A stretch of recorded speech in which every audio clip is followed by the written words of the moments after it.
స్వచ్ఛ భారత్ పై ప్రజలకు అవగాహన పెంచడం ద్వారా ఆ ప్రజలందరూ ఎంతో ఆరోగ్యంగా ఉంటారని నగర మేయర్ రాయన భాగ్యలక్ష్మి నగరపాలక సంస్థ కమిషనర్ ధ్యానచంద్ర చెప్పారు. స్వచ్ఛతా లీగ్లో జాతీయ స్థాయిలో 3వ స్థానంలో విజయవాడ నగరపాలక సంస్థ నిలిచిందని పేర్కొన్నారు. ఈ 5 ఏళ్ల కాలంలో అధికారులు, ఉద్యోగులు, కార్మికుల సహకారంతో అనేక అవార్డులు కైవసం చేసుకోవడం జరిగిందని తెలిపారు.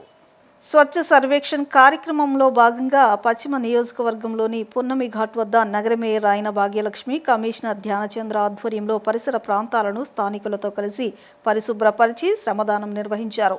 ఈ సందర్భంగా పున్నమి ఘాట్ పరిసర ప్రాంతాలను నగర మేయర్ రాయన భాగ్యలక్ష్మి, కమిషనర్ ధ్యానచంద్ర అధికారులతో కలిసి పరిశీలించి చెత్తను తొలగించారు. ఈ సందర్భంగా నగర మేయర్ రాయన భాగ్యలక్ష్మి, కమిషనర్ ధ్యానచంద్ర మాట్లాడుతూ కేంద్ర ప్రభుత్వం చేపట్టిన స్వచ్ఛ భారత్ కార్యక్రమం ఒక ప్రాముఖ్యతను నగర ప్రజలకు వివరించారు. విజయవాడ నగరంలోని స్వచ్ఛ భారత్లో అనేక అవార్డులను అధికారుల సహకారంతో పొందడం జరిగిందని తెలిపారు. దేశంలో ఏ కార్పొరేషన్ చేయని రీతిలో ప్రప్రథమంగా విజయవాడ నగరపాలక సంస్థ పరిశుభ్రత విషయంలో అనేక చర్యలు తీసుకోవడం జరిగిందన్నారు. స్వచ్ఛ ఆంధ్రలో భాగంగా నగరంలోని కొన్ని వేల టన్నుల చెత్తను సేకరించి అవార్డులను సాధించడం జరిగిందన్నారు. నగరాభివృద్ధిలో కీలక పాత్ర పోషిస్తున్నామని చెప్పారు. నగరంలో ఉన్న ప్రధానమైన కాలువల ద్వారా 12,000 టన్నుల చెత్తను, ప్లాస్టిక్ వ్యర్థాలను తొలగించడం జరిగిందని చెప్పారు. ముఖ్యంగా 2,000 కేజీల చెత్తను తొలగించామని పేర్కొన్నారు. రానున్న కాలంలో నగరంలో ప్లాస్టిక్ వ్యర్థ పదార్థాలను కాలువల్లో వేయకుండా నగర ప్రజలకు అవగాహన కల్పిస్తామని తెలిపారు.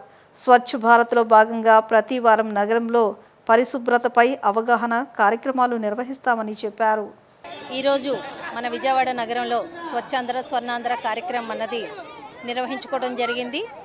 ఈ కార్యక్రమానికి మన గౌరవ కమిషనర్ గారు ధ్యానచంద్ర గారు, అలాగే మన ఏసీపీ గారు, అలాగే సీఎంహెచ్ఓ గారు, జోనల్ కమిషనర్ గారు, విజయవాడ మున్సిపల్ కార్పొరేషన్ హెచ్ఓడీస్ కానీ, ఎంప్లాయీస్ కానీ అందరం ఈరోజు పిల్లలు ముఖ్యంగా ఈ కార్యక్రమంలో భాగస్వామ్యం అవ్వటం జరిగింది.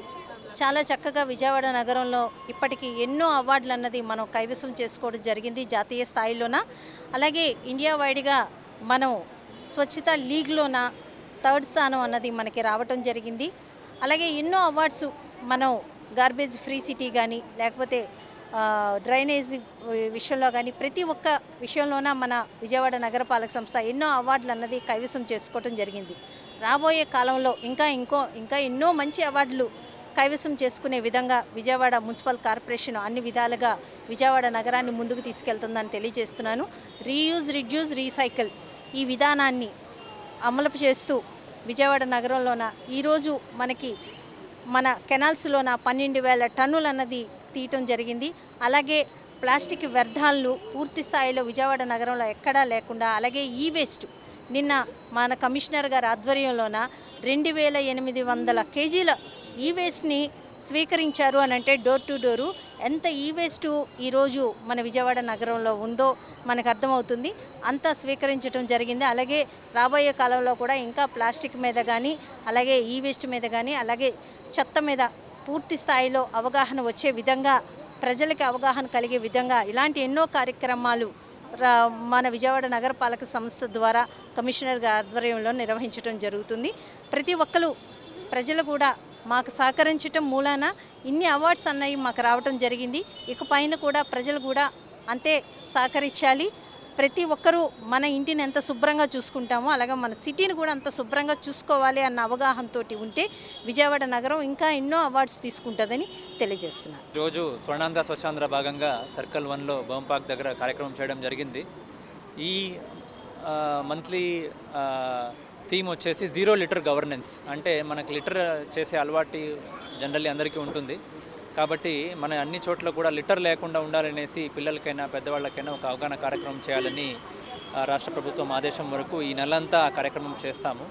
సో ఎంటైర్ 1 ఇయర్ మీరు అందరికీ తెలుసు, లాస్ట్ జనవరి నుంచి మొదలైన ఈ స్వర్ణాంధ్ర స్వచ్ఛాంధ్ర ప్రతి 3వ శనివారం ఒక థీమ్తో కంప్లీట్ చేస్తూ రావడం జరిగింది. దీనిలో భాగంగానే నిన్న ఎంటైర్ విజయవాడ మున్సిపల్ కార్పొరేషన్లో ప్రతి ఇంటింటికి కూడా ఈ వేస్ట్ కలెక్షన్ డ్రైవ్ కూడా పెట్టమని ఆదేశాలు ఉన్నాయి. దాన్ని పెడితే మనకు దాదాపుగా 2.8 మెట్రిక్ టన్స్ మనకి ఈ వేస్ట్ కలెక్ట్ చేయడం జరిగింది.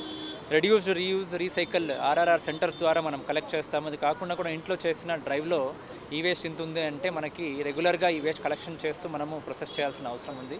అలాగనే ఈ ఎంటైర్ మంత్ కూడా ప్రతిరోజు ప్రతి ఒక్క కాన్సెప్ట్ జీరో లిటర్ గవర్నెన్స్ స్కూల్లో, ఆఫీస్లో, అలాగనే అన్ని పబ్లిక్ ప్లేసెస్లో కూడా ఎన్ఫోర్స్ చేస్తూ అందరి సహకారంతో ఈ గంట కార్యక్రమాన్ని సక్సెస్ చేయడం జరుగుతుంది. ధన్యవాదాలు.